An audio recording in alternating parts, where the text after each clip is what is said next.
Hey, Winston Templet here with the Real Estate Template. We are here with Emad Lubbad. We met at a real estate conference for the collective about a little bit over a year ago. No, so Miami was Rebel Capitalist Live, and that's where I first So saw we you. met at Rebel Capitalist.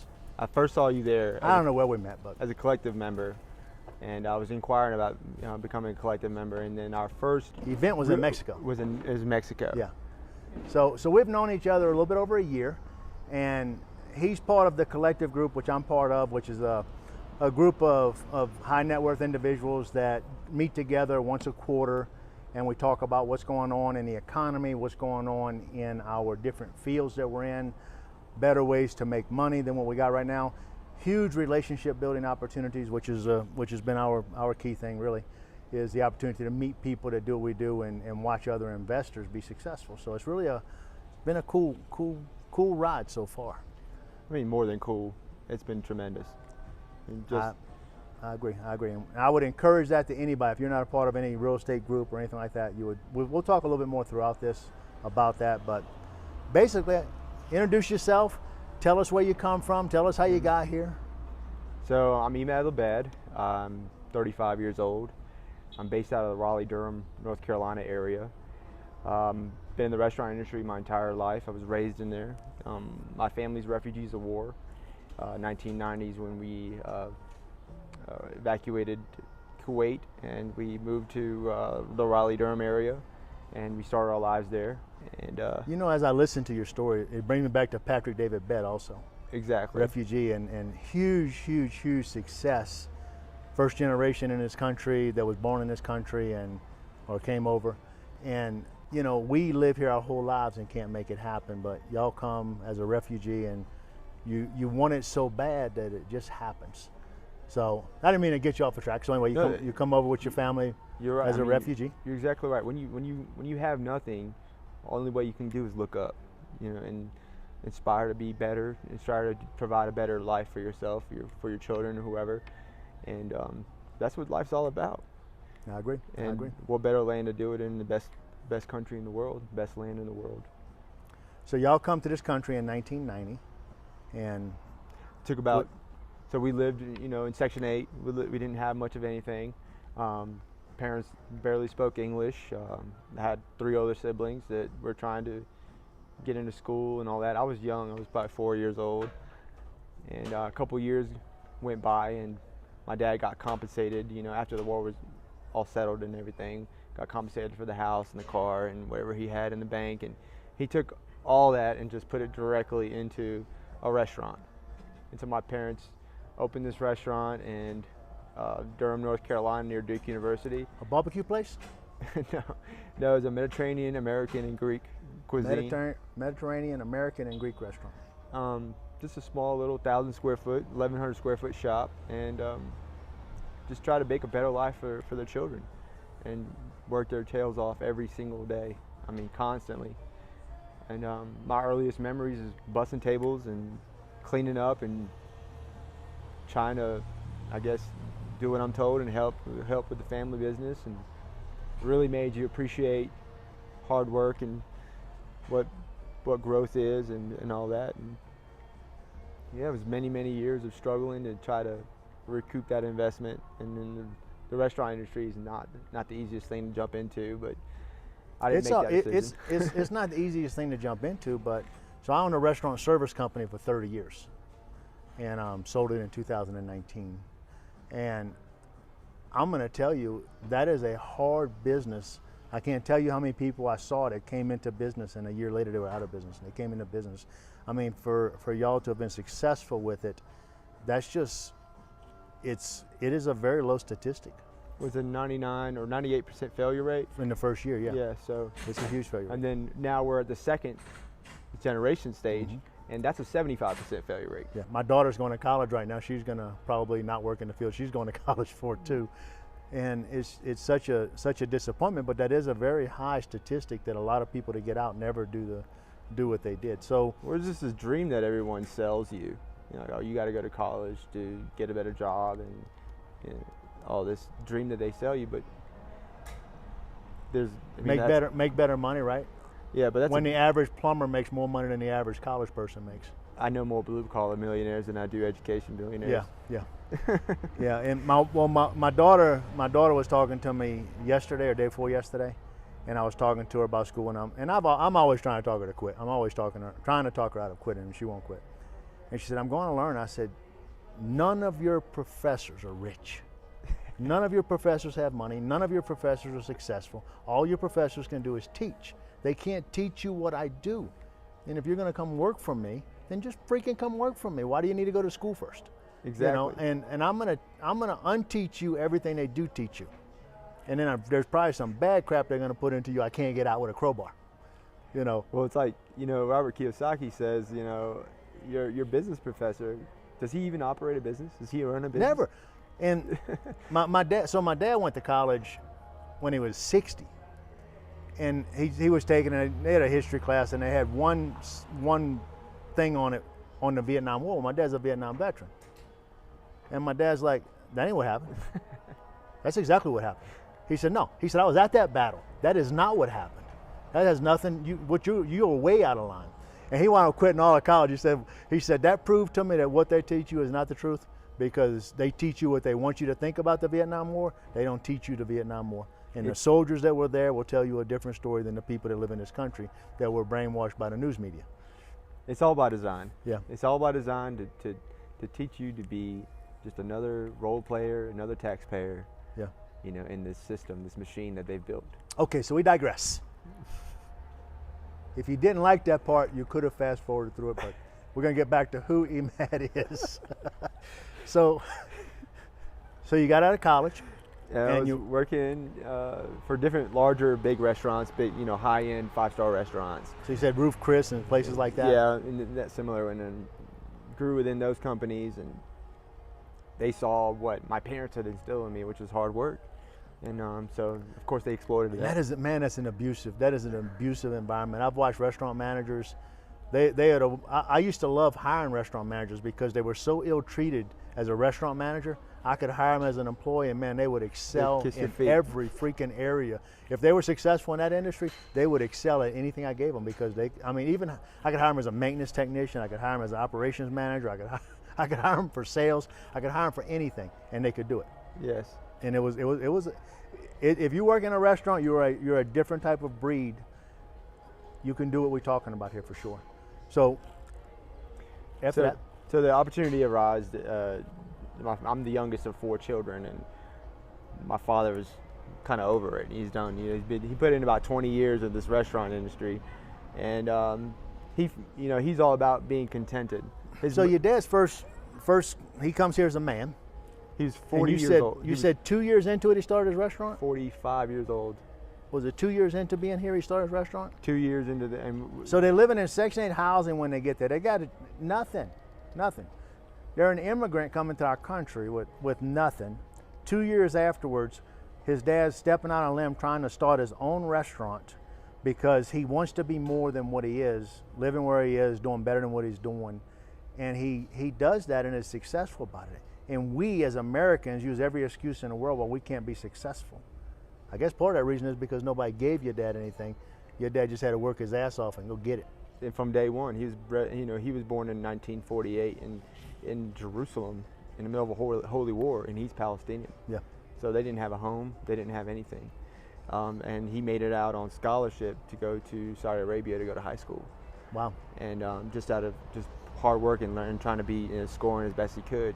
And he got out at the age of 16 and went to Saudi Arabia and got multiple degrees, and landed a job at the Kuwait Oil Company as an accountant. And so that's how we were able to live in Kuwait. Okay. And then I was born here, but so he didn't have any experience as a restaurant over there. He worked as an accountant over there. He's an accountant. He has a business degree, an accounting degree, and an English degree. And basically on a very minor level, he taught English at one point, and before he became an accountant. And so he had no idea about feeding people and feeding a large sum of people every day, and just went head first into it with my mom. And they just, pure sweat equity. Incredible amount of discipline and hard work that they put into that. That is awesome. That's awesome. Okay, so let's get back to you.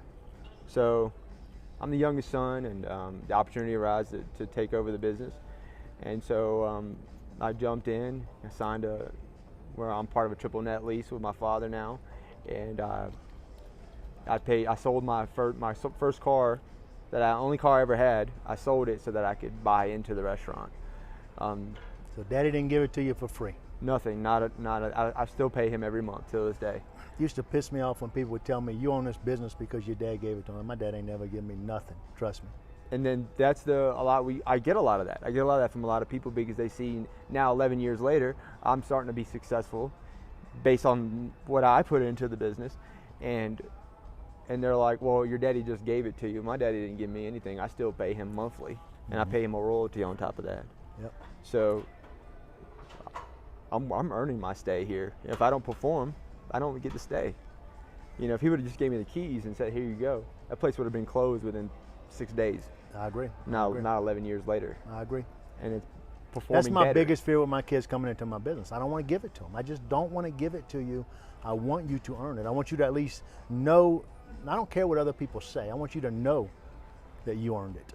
Absolutely. It's all about the mindset.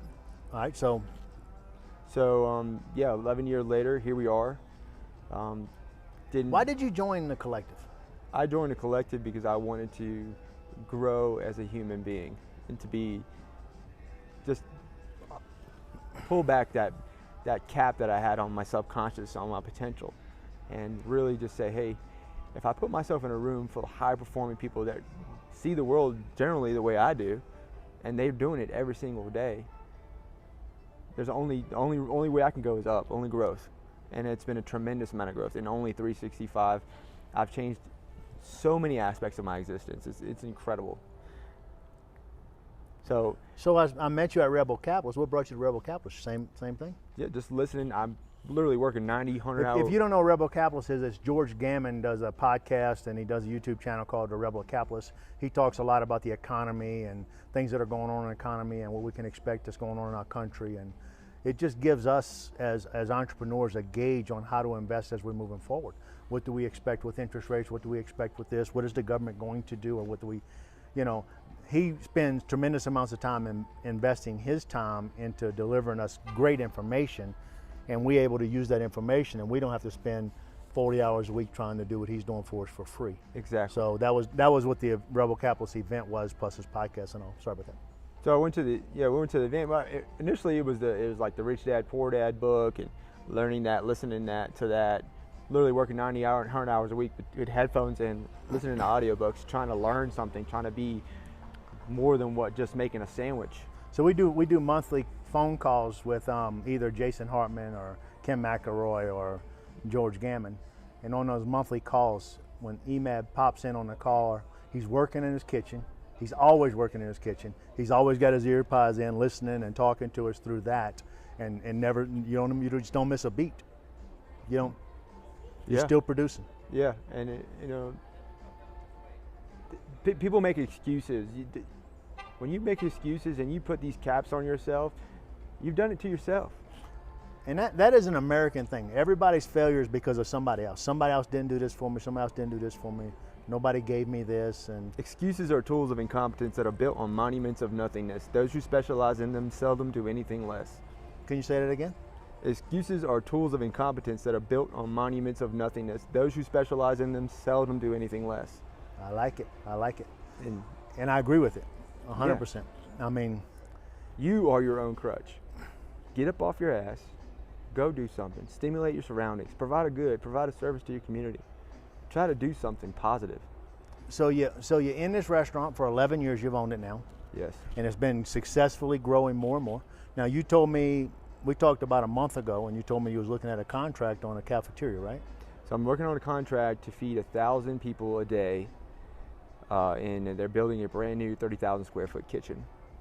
And that's at like a private school? It's a school where the gifted kids go? The gifted kids go, and they live on campus, and it's fully government funded. So they're not gonna do their own kitchen. They want somebody else to come in and run that part for them and feed the kids. They've been running their own kitchen, and it's not successful. It hasn't been successful. They're getting a lot of feedback. Why is that?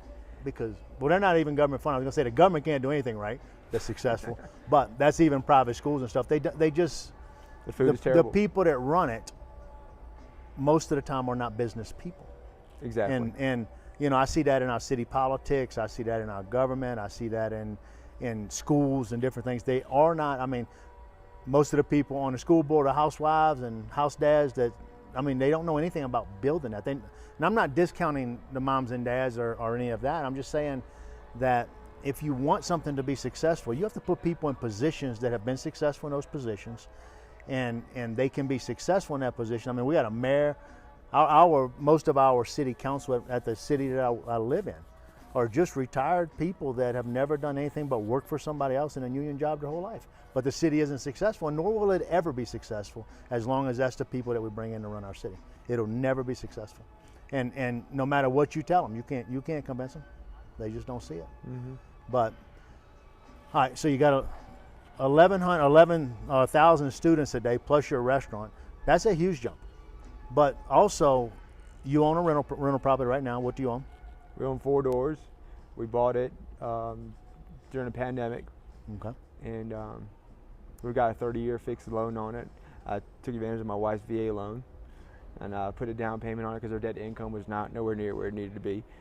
And we put about $60,000 down on the property. Did about $100,000, and I GC'd it myself. Put about $100,000 in it, and that was a tremendous learning experience by itself. And that was pre-collective, pre-Rebel Capitalist event. And you're running about a 10% cap rate on that. Yes, 10% cap on it. We doubled the rents. It's working like a fine-tuned machine now. And went through, and just that learning by itself was just amazing for me. So he's making a 10% cap rate, which is about, you know, $18,000, $20,000 a year almost that you're making off of it. Plus you're getting your appreciation. Plus you get depreciation because you're making a lot of money. So that probably saves you 39% on the depreciation number. Yeah, we want to break down the numbers. We can break down the numbers on that property. Well, let's break down the numbers. We're trying to convince people or tell people why real estate's always a good option, and we want to, you know, from an entry level standpoint, how do you get involved with that? So this is your first real estate deal like that, besides buying your own personal residence. So let's break down the numbers. So the note on it is almost $1,700 a month. Each door brings in $1,250 a month on 4 doors. Property taxes? It's all included in the mortgage. So the $1,700 is your mortgage, yep, your property taxes, and your insurance? Insurance. Holy crap. Mm-hmm. So you're probably better than a 10% cap rate on that at the end. I don't have my calculator to break out. I'm just trying to be conservative, but yeah. I don't have my calculator to break out. I got a phone over there, but we're recording on it. But yeah, you're probably better than that. So if he's better than that on that with his $160,000 investment in it, he's better than a 10% on that, then, you know, the total value of what you paid for it, you get plus your repairs, you get depreciation off of that. So that comes at 3.6% a year on your total income. That's going to yield you another, I would say, $6,000 to $8,000 a year on income savings, because you're not going to pay taxes on that money that you would have normally paid taxes on. Then you get the appreciation, and Raleigh, North Carolina is kicking it. So, you know, let's be conservative and say so far you've averaged at least 10% a year, I would say. Yep. So what did you pay for it totally?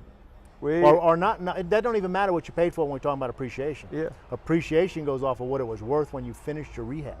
So when you finished your rehab, what would it have been worth? It was worth almost $700,000. So $700,000. So he's making another $70,000 his first year. His second year is going to be the $70,000 or $700,000 plus the additional $7,000, which is going to bring you almost $80,000 that year. Then it's going to come up every year, compounds. That's a ton of money. Plus you got a note on it, and you know you got a decent interest rate. So at your low interest rate, you're probably getting on a, you know, $600,000 loan, $650,000, whatever it was. No, we got it way less than that. Oh, that's right. I went from the thing. So, well, you're still probably making at least $3,000-$4,000 a year principal reduction. I mean, you're killing it, man. That's a good gig there. So that's his very first real estate deal. Did you have any knowledge of real estate when you started out, or you just went and did it? I just had my first single family home that I bought. So no experience, just goes out there and does it. Now, did you spend some late hours rehabbing that house? Every day. before I went to work, after I went to work, we were over there looking at the project, trying to find, going after the painter, going after the flooring guys, and just trying to piece it together. It took me about a year to do it. Now, was Jasmine helping you in that? No. Okay. Jasmine didn't help me. She just signed the documents. Okay. But she had faith in me. She came and visited, right? Yeah. Okay. She'd come around and tell me what paint to pick. He's got a princess of a wife. And and that's been that's a whole nother podcast. That's a whole different episode. Story. We talk about the wife. Whole different story. That's amazing by itself. I'll start that. That'll be a whole different. Instead of real estate, it'll go to something different. Yeah. All right. So where are you right now? Right now, 2023. 2023. We have the restaurant. We have almost done with that contract deal for the 1,000 people a day. We have the 4 doors that are still running finally. We have another management company managing them that we vetted about 6 different companies to find this one company. The first management company was terrible. We need to talk about that. I need to get you into your own property management. Well, I was trying to get as many doors as I could, and then I was going to do my own. Right now, management. it's time to switch. Right now. And then we're going to talk to your wife about that. Okay. And I'm a self-management guy. I love self-management. If you ain't got 1,000 doors, or maybe if you've got 1,000 doors, I think once you get the system down, there is nothing in the world to it. Nothing. It is the simplest thing in the world. And well, your wife does most of the work for that, doesn't she? Yeah, but you see, we've been in class all day. Her phone ain't went off in the last time. Any of my phones, you ain't seen her get up and walk out of class or anything. We don't get any calls. We handle it in a way we don't have to ever answer the phone call. We'll talk about that. Okay. All right, so we have that. We have the 4 doors. We have now we're going through entitlements for 40 doors that we're trying to build right now. Do you own the land already? I own the land outright. Where'd you get the land from? It came with the house. So the house we're talking about that's worth $700,000 had an extra lot with it? No, my house. The house I bought in 2016. Oh, okay. Well, so that had an extra lot. You could piece it off, and it's on 1.93 acres. Okay. We're just gonna bulldoze the house. And you can put 40 doors on that. We'll put 40 doors. Okay. Hopefully we'll be able to fit 40 doors on that.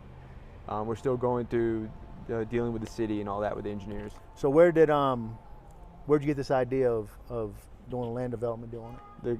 The collective. I mean, I was. So just being around like-minded people, and we're all talking about, several of us in there do land development, several people in there do syndication, several people do single families, trailer parks, a little bit of everything. There's a whole vast of variety of things that people do in the group, but most of us are all centered around real estate in some way. So if nothing else, the $50,000 you invest to be part of this group, that pays it off right there. It's already paid for itself. Yeah. 10 times 10 over. times. 10 times. Yeah. I agree. I look at that every time I leave. I'm like, okay, I got one nugget out of there that was well worth $50,000 for me every time. Yep. When I joined Rich Dad Education, every time I did a class, I went home and bought a house, and I did that for 3 years straight. I bought a house every month for 3 years, and whatever tactic they taught me is the tactic I went home and bought a house with. And it was the funniest thing in the world. But I grew my net worth to like $19 million in no time. I mean, it was just stupid how fast it happened, but just doing what they told you to do. So anyway, so now you got this piece of land, you're looking at an entitlement for, what's an entitlement? Entitlement is engineers basically giving you the highest and best use out of this piece of property. Okay. So you bring an engineer in, the engineer dissects the deal down, he says the best thing you could do if you want to make money, put doors on it. We can do townhomes, we can do condos, we can do apartments. And so we're doing 40 apartments. It's going to probably be 3 structures. Okay, 3 separate structures. 3 separate structures. And initially I was thinking about partnering with a developer or getting some sort of funding from elsewhere, but I think we're just going to... You're doing the development right now. I'm just going to do it, go in with cash myself, and just go slow and take my time and learn and do it that way. You got contractors in lined up or anything like that? Yep. So this is what we talk about power teams all the time. Having a contractor that you got a relationship with, having an accountant you got a relationship with, an engineer, somebody with taxes, a real estate agent. Every facet of what we do, an appraiser, we want to have people that we have relationships with so that they can help us through these ordeals. And you don't have to go pay a development guy that's going to want 40% of the profit of that piece of land. just to do the Exactly. development stuff on it. I mean, so it's a huge savings for you to be able to do that, and that's what we did on the apartment complex we're pulling out of the ground now is the same thing. So you Yeah, it going was through going entitlements. to be a 60-40 deal, and I was going to have to put down another $500,000 to do it.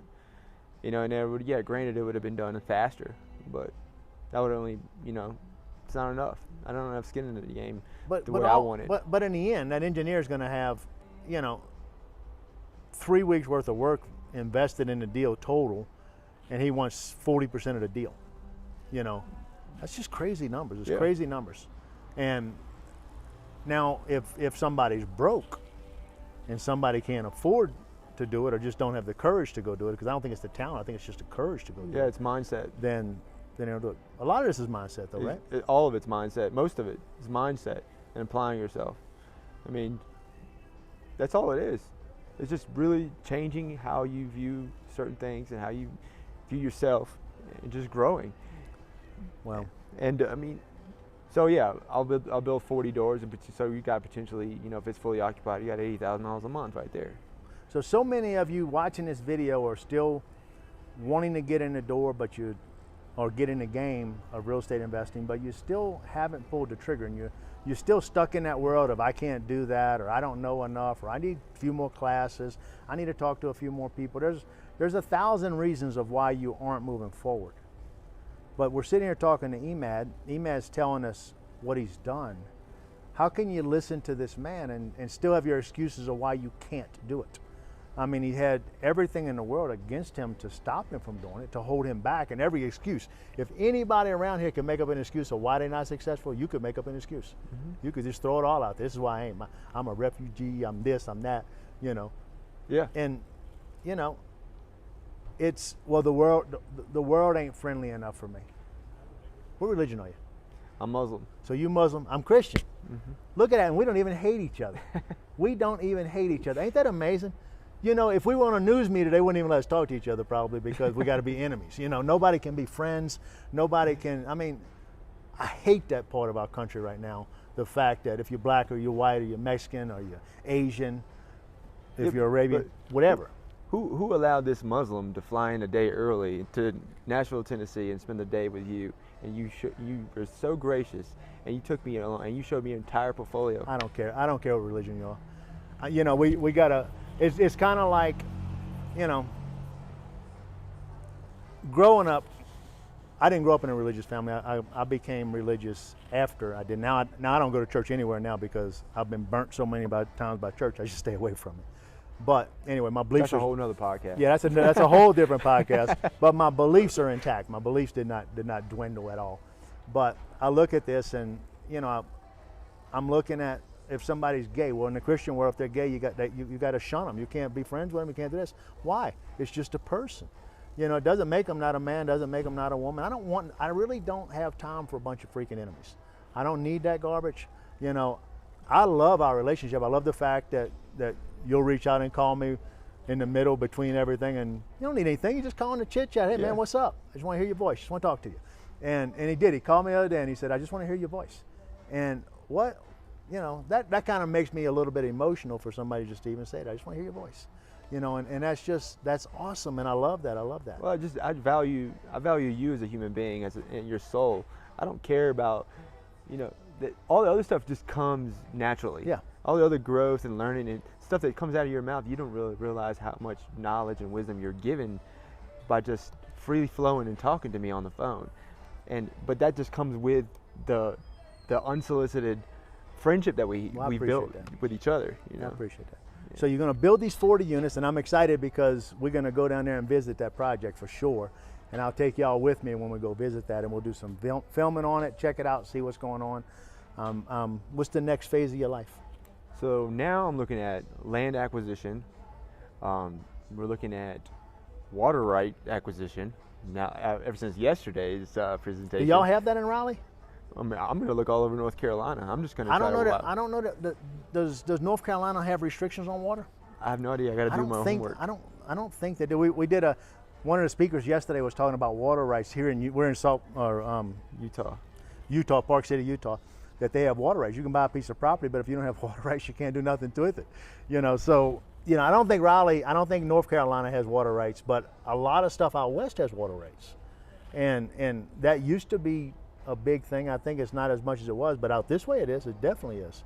And that's where an uneducated investor comes in and buys some big plot of land thinking they're gonna make a ton of money and realize you got the land, but you don't have anything underneath that land. Yeah. You can use the grass. That's all you got to use.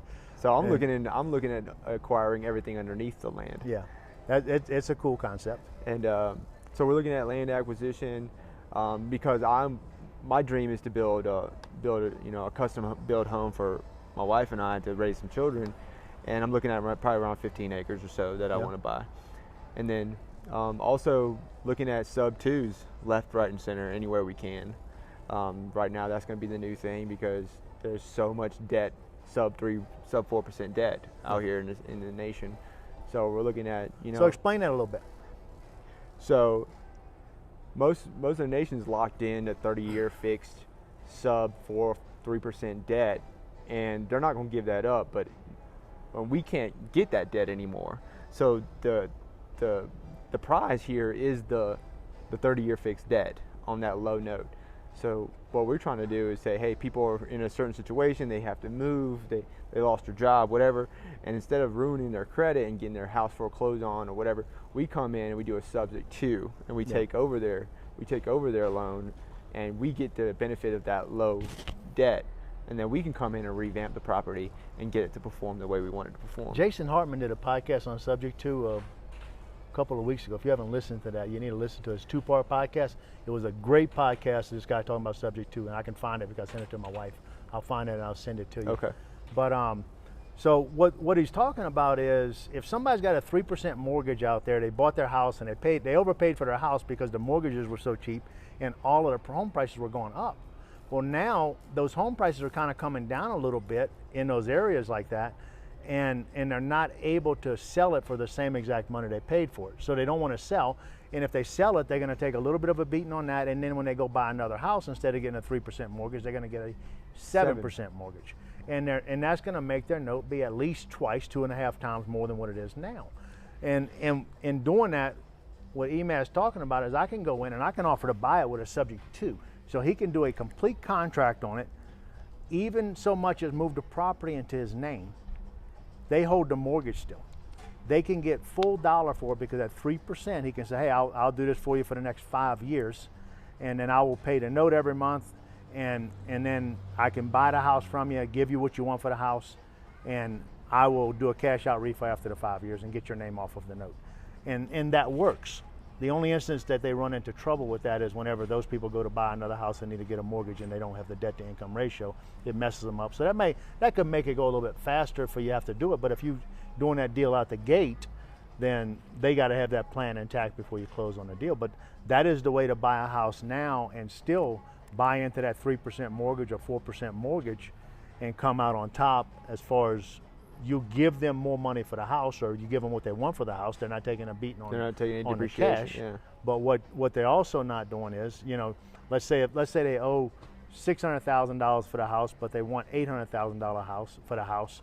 You could just give them $200,000, keep their mortgage, and then 5 years from now you repay that mortgage off, and then they get that back. They don't know anything on it, and a whole different podcast there again. So we could just sit here all day, huh?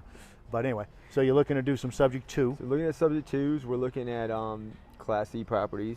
We have a lot of older people that have owned a lot of different big properties out. And so now baby boomers are getting older, and so now this is our opportunity to start doing some acquisition. Yeah. So the wife got a real estate license recently, and that's what we're going to do, full throttle. Any new construction on the horizon other than the apartments? No, I'm going to put all of my energy into that and just try to get it done right and learn as much as I can from it.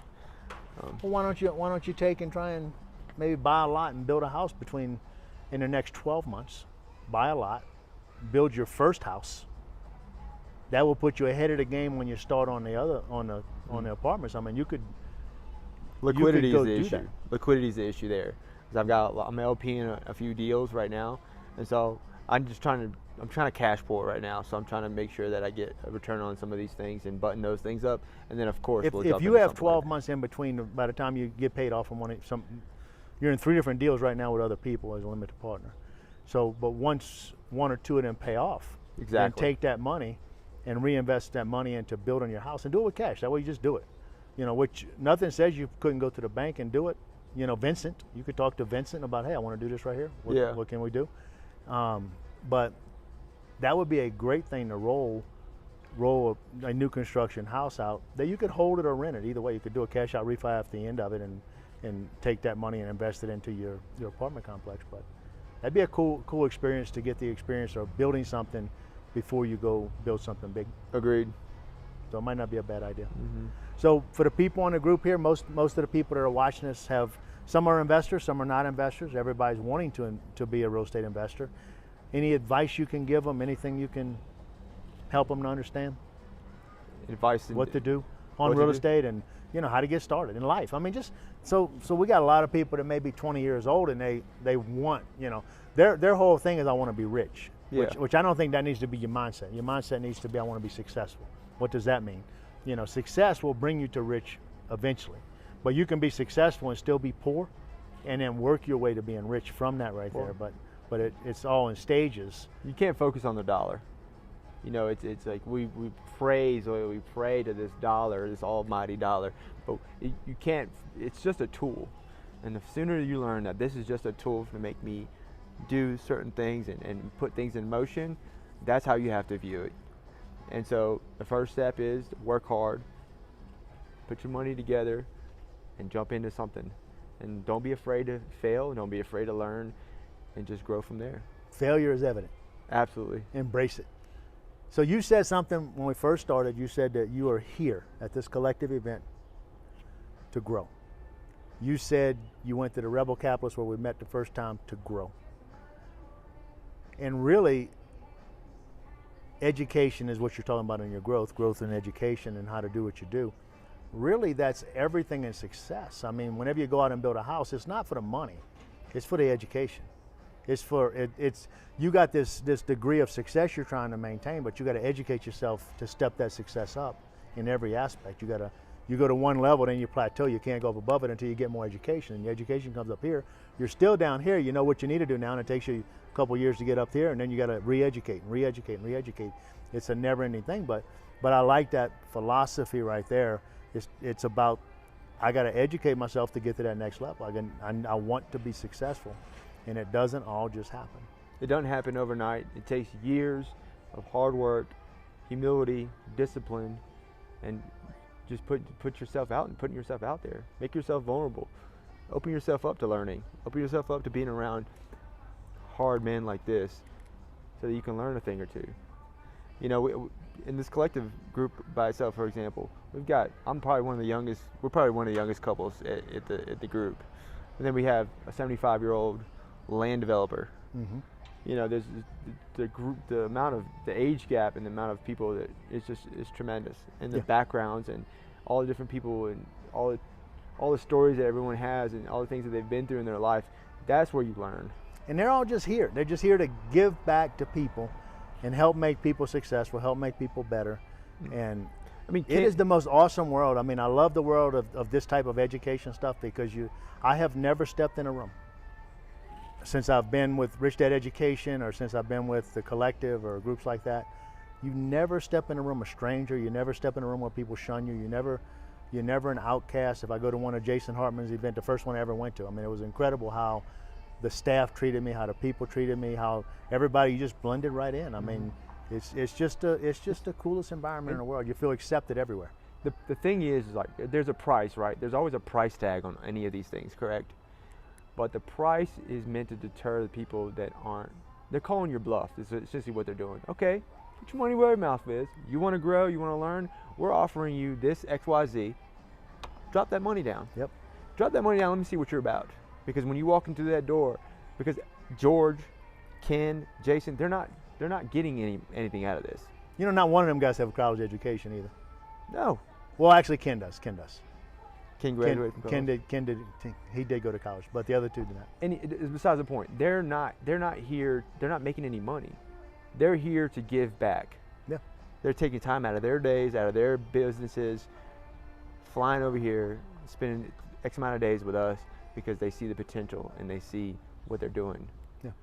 And it's cool. It's cool to sit in a room with billions of dollars worth of net worth all around you, and this is exactly the room that I need to be in. Glean that information and just listen and grow, listen and grow, listen and grow. You want to be the youngest, poorest person in the room.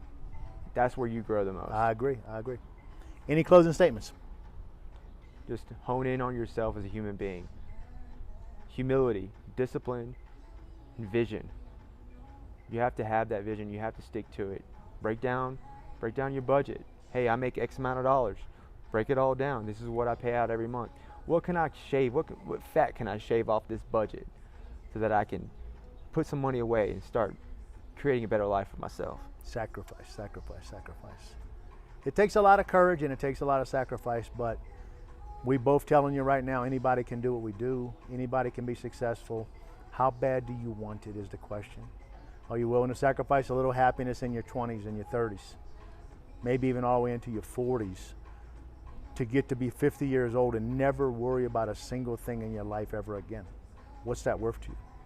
Look at your mom, look at your dad, look at where they are in their lives and say, okay, if they're not rich, if they don't have a high net worth, do they struggle? Do they have to really limit their activities? Can they do what they want to do? How much does it stop them? And I think that that's important to look at that and realize, hey, if I want a different kind of life, I got to do something different. You have to take control. Absolutely, absolutely. Well, Emad, brother, I appreciate you, man. Love you. I'm glad you took this time out of your day to do this. And we had to do this twice because we did it the first time we did it in the sunlight, and the camera tripped out on us under heat mode, I guess, and we lost half our video, so we had to start over. But I appreciate that. I appreciate the time, and thank y'all for watching. Let me show you Park City, where we are. So this is Park City, Utah, and that's just mountains. We went to the Olympic Park yesterday, and that was pretty cool. So we can look out there. It's just a really, really cool resort we're at. Little walkway between the hotels, but it's all condos all the way around us, and we're in the hotel right here. But thank y'all very much. Have a wonderful day.